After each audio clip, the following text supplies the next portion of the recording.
সুপ্রিয় দর্শকরা, দেশ ও প্রবাসী যারা এই ভিডিও দেখছেন, প্রত্যেককে সালাম, আসসালামু আলাইকুম রহমতুল্লাহি ওবারাকাতুহু।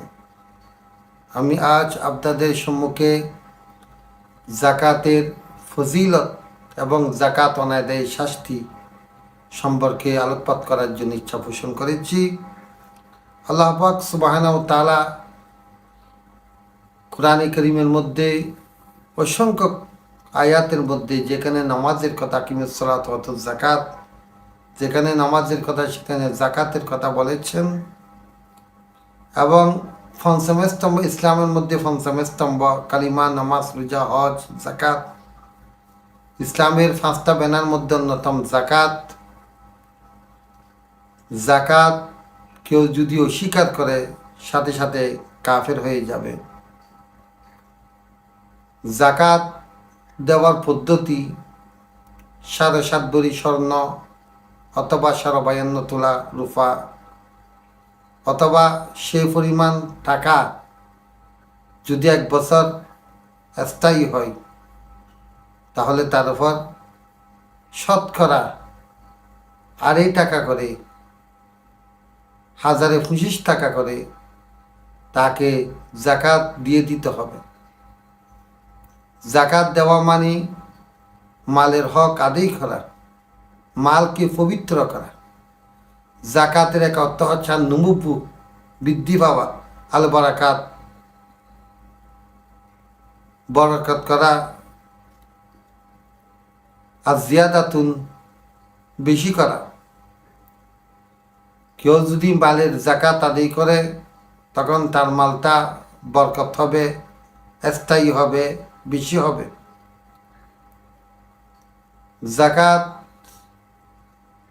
যদি কেউ আদায় না করে তাহলে ওই জাকাতের টাকাগুলো তার জন্য জ্বলন্ত কয়লা হয়ে যাবে এবং খবরের মধ্যে, সহি কিতাবের মধ্যে রয়েছে, বিষাক্ত সাপ পরিণত হয়ে তাকে কামড়াইতে থাকবে। আনা মালুকা ও খানজুকা বলে, আমি তোমার মাল। হযরত আব্দুল্লাহ বিন আব্বাস রাদিয়াল্লাহু তাআলা আনহুর জমানার মধ্যে একজন মানুষ মারা গেল, তার জন্য একটা কবর খনন করা হলো। ওই কবরে দেখছে বিরাট বিরাট সাপ এসে বসে গেছে। আরেকটা খনন করা হলো, সেখানেও সাপ। আরেকটা খনন করা হলো, সেখানেও সাপ। এভাবে 7টা কবর খনন করা হলো। ওই 7টা কবরের মধ্যে বিষাক্ত সাপ এসে বসে গেছে। তখন হযরত আব্দুল্লাহ ইবনে আব্বাস রাদিয়াল্লাহু তাআলা আনহুমাকে জানানো হলো, হুজুর, এই ব্যাপারটা বুঝলাম না, তার জন্য 1-2টা কবর না 7টা কবর খনন করেছি। ওই 7টা কবরের মধ্যে বিষাক্ত বিষাক্ত সাপ এসে ওই কবরটা ভর্তি হয়ে গেল। তখন হযরত আব্দুল্লাহ ইবনে আব্বাস রাদিয়াল্লাহু তাআলা আনহুমা পরিবার থেকে জিজ্ঞাসা করলো, তার অপরাধ কি? তখন পরিবারের সদস্যরা বললেন, হুজুর, তার অপরাধ হলো সে মালের জাকাত আদায় করতো না। সে জাকাত দেওয়াকে ট্যাক্স মনে করতো, জরিমানা মনে করত।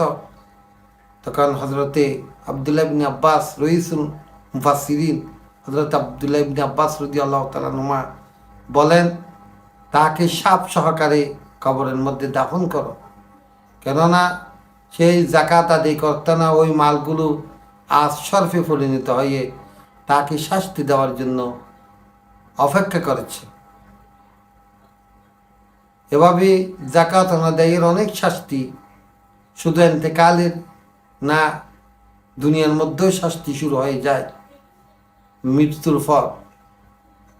দুররাতুন নাসিহিন, আল্লামা মুফতি ফকি আবুল্লাহ সমরকন্দি রহমতুল্লাহ আলাইহি, ওনার একটা কিতাব আছে আদ-দুররাতুন নাসিহিন।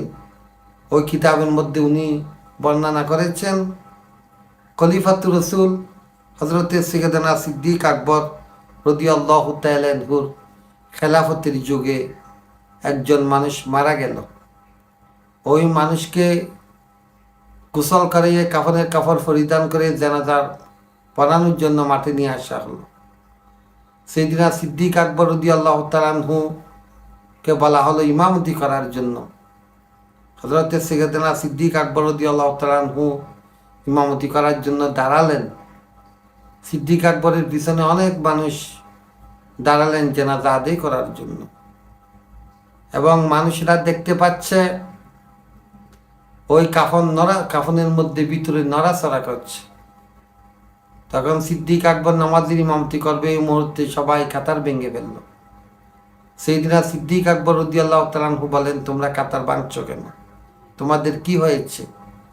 তখন ওরা বলেন, ইয়া আমিরাল মুমিনিন, ইয়া সেইদিনা সিদ্দিক আকবর, আপনি কি দেখছেন না এই মইয়তের কাফনের ভিতর নড়াচড়া করতেছে? তখন সিদ্দিক আকবর আশ্চর্য হয়ে গেল, মানুষরা আশ্চর্য হয়ে গেল। পরিবারের সদস্যদেরকে বলছেন, তোমাদের পরিবারের সদস্য মৃত বলে ঘোষণা করে এখানে আনছ, দেখতেছি ওই জীবিত কাফনের মধ্যে নড়াচড়া করছে।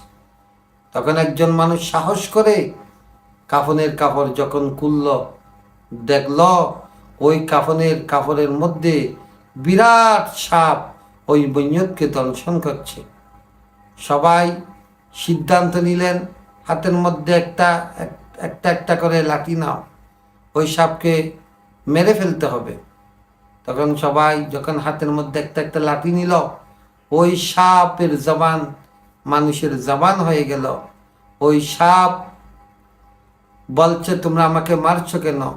আমাকে তো আমার আল্লাহ ফাটাইছে এই মইয়তকে কিয়ামত পর্যন্ত দংশন করার জন্য। তখন সবাই সাপকে জিজ্ঞাসা করলো, হে সাপ, এই মইয়তের অপরাধ কি? তখন সাপ বলেন, এই মইয়তের 3টা বড় বড় অপরাধ। প্রথম নম্বর অপরাধ হলো সে আজান শুনত, নামাজ পড়তো না। দ্বিতীয় নম্বর অপরাধ, সে মালের জাকাত আদায় করত না, জাকাতকে ট্যাক্স মনে করত, জরিমানা মনে করত। তৃতীয় নম্বর, হক্কানি রব্বানি উলামা ইকরামের ওয়াইজকে সে পাত্তা দিত না। এই 3টা অপরাধের কারণেই আল্লাহ আমাকে পাঠাইছে কিয়ামত পর্যন্ত তাকে কামড়ানোর জন্য। জাকাত অনাদায়ের মধ্যে অনেক শাস্তি রয়েছে।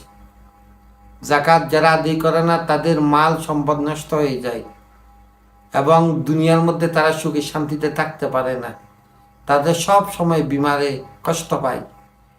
যারা জাকাত আদায় করে না তাদের এন্তেকালের সাথে সাথে শাস্তি শুরু হয়ে যায়। কবরের মধ্যে তাদের কবরে জ্বলন্ত কয়লা এবং বিষাক্ত সাপ অপেক্ষা করে।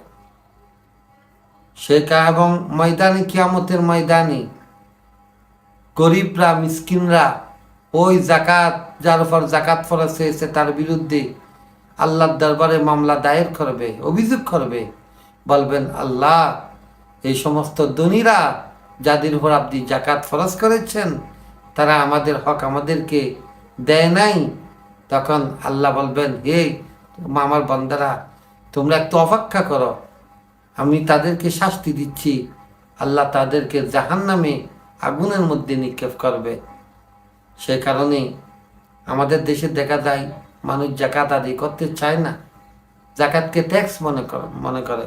অনেক মানুষের হাজার কোটি টাকা জাকাত আছে, কিন্তু মাত্র কয়েক হাজার টাকা মানুষদেরকে দিয়ে আর দেয় না। এবং আমাদের দেশের জাকাতের সিস্টেম সুন্দর না। জাকাতের উদ্দেশ্য হচ্ছে দারিদ্রতা দূর করা, কিন্তু আমাদের দেশের মধ্যে 50 টাকা, 100 টাকা, 200 টাকা করে যেগুলো জাকাত দেয়, এরকম যদি গোটা জীবন দিতে থাকে কোনো দিন দারিদ্রতা যাবে না। জাকাতের সিস্টেম হচ্ছে, এই বছর আপনার কাছে 5 লক্ষ টাকা জাকাত আসছে, আপনি কি করবেন? একজন মানুষদেরকে 5 জন মানুষকে 1 লক্ষ টাকা করে 5 জনকে দেবেন।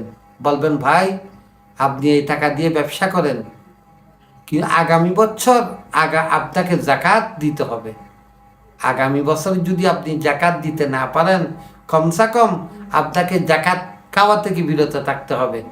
এভাবে আমরা যদি প্রতিজনকে বিভিন্ন চাকরির ব্যবস্থা করে দিই, জাকাতের টাকা দিয়ে বিভিন্ন ব্যবসার ব্যবস্থা করে দিই, দেখবেন বিশেষ করে আমাদের বাংলাদেশ থেকে এমন এক সময় আসবে জাকাত খাওয়ার মানুষ থাকবে না। কিন্তু আমাদের হিংসা আমাদের অন্তরের মধ্যে কাজ করছে। আমরা আরেকজন পয়সাওয়ালা হয়ে যাক, আমরা সেটা চাই না। আরেকজন বড়লোক হোক, আমরা সেটা চাই না। আমরা চাই আমি নিজেই বড়লোক থাকি, আর বাকিগুলো গরিব থাক, বাকিগুলো আমার কাছে আস। এই সমস্ত ভ্রান্তি পরিহার করতে হবে। আল্লাহ পাক সুবহানাহু ওয়া তাআলা আমাদের সবাইকে সঠিক জ্ঞান বোঝার তৌফিক দান করুক। আসসালামু আলাইকুম ওয়া রাহমাতুল্লাহি ওয়া বারাকাতুহু।